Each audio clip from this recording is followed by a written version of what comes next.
नमस्कार, आपण पाहताय कोकणशाही चॅनल कोकणच्या समृद्धीचं. मी चिन्मय गुगळे. कोकणशाहीच्या सकाळच्या बातम्यांमध्ये आपणा सर्वांचं स्वागत.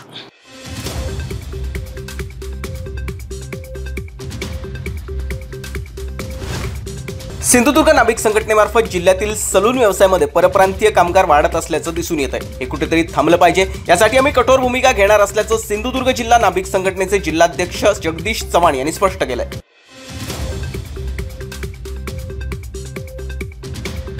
गेले काही दिवस पावसानं दडी मारली आहे. याचा फटका भात शेतीबरोबरच भुईमुग आणि नाचणी सारख्या पिकालाही बसतोय. पाण्याअभावी ही पिकं कोमेजू लागली आहेत.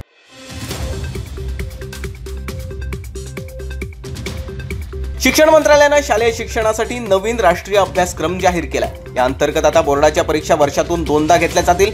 11वी आणि 12वीसाठी विद्यार्थ्यांना विषय निवडीचं स्वातंत्र्य असेल.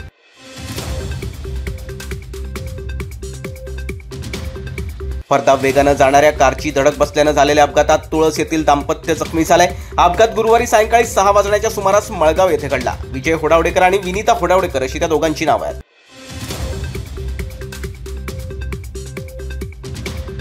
कुडाळ स्कूलमध्ये 12वी इयत्तेत शिकणाऱ्या विद्यार्थिनीच्या पायावरून ट्रकचं चाक गेल्यानं तिच्या पायाला गंभीर दुखापत झाली आहे. मानसी अनंत खोबरेकर असं तिचं नाव आहे. अधिक उपचारासाठी तिला गोवा येथील व्हिजन रुग्णालयात दाखल करण्यात आलंय.